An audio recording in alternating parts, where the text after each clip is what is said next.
no plans at all. Evil man's always transcending.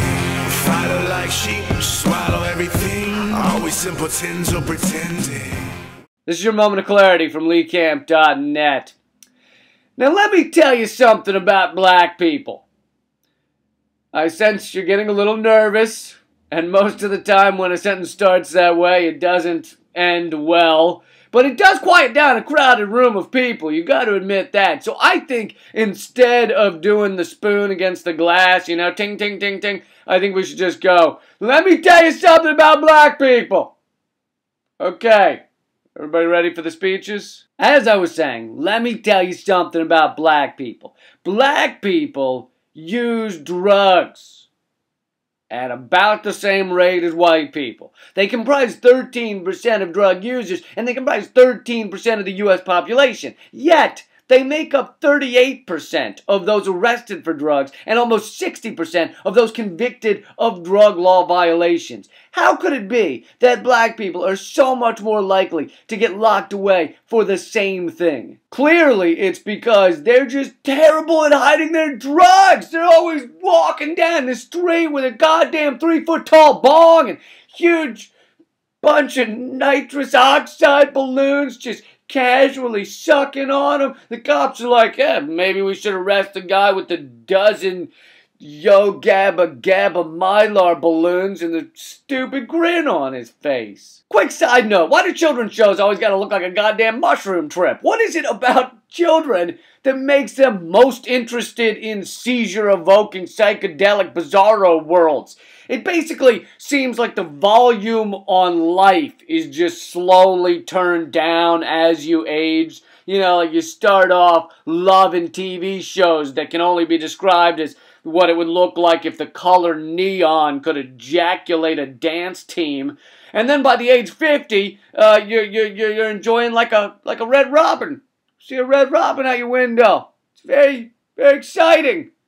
And then when you're 90, you just look out on a field of dull brown grass for 7 hours straight. And if Cookie Monster were to approach you, you'd probably swallow your dentures and your glass eyeball. But I digress. The real reason so many more black people are convicted is because our system is racist.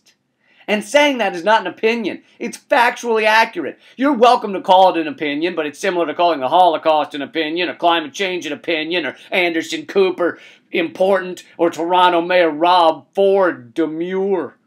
Black people are 10 times more likely to be locked away for drugs despite doing an equal amount of drugs. The drug war was created in order to ensure the black community cannot progress beyond a certain point because the repercussions do not end with the years spent in jail. It tears apart a family, tears apart the stability of the community, and makes it harder to get a job, public housing, food stamps, or financial aid. It often takes away your right to vote for one of the crusty, bitchin' famous douchebags who will perpetuate this system.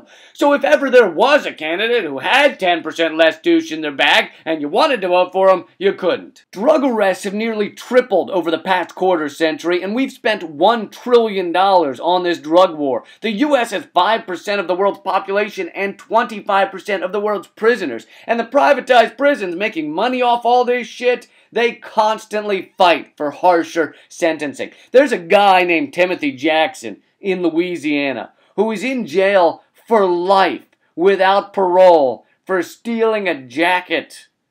Meanwhile, white-collar criminals who nearly crashed the planet in 2008, like Lloyd Blankfein, walk around rich and free. The dude stole a jacket! I feel like the legitimate punishment for that should be a flick to the ear and, don't do that, that was mean. Not life in prison! That jacket better have been wrapped around a dying orphan who was on the verge of freezing to death and happened to also be on the verge of solving all the world's energy problems. And as Jackson grabbed the jacket off the kid, he yelled, "Ha ha ha, now you die from freezing to death, adorable child with an IQ of 190, and humanity will suffer." And even then, I feel like he should have gotten like 5 years. The system is racist and a crime against humanity. So next time you're about to give the best man speech or the maid of honor speech at a wedding, I recommend you start with, Let me tell you something about black people. And then I'm going to tell you how I became good friends with Derek over there. But first, black people are the victims of an incredibly racist criminal justice system. By the way, Linda, you look stunning on your special day. You really do. That's been your moment of clarity from LeeCamp.net. Chicago, I'm coming to perform in your face this Friday. This one.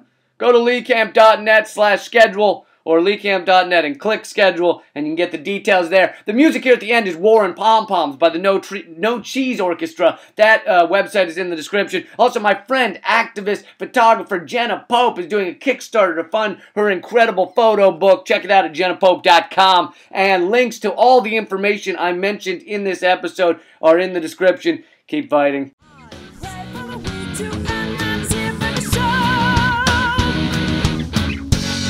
Occupation is your occupation.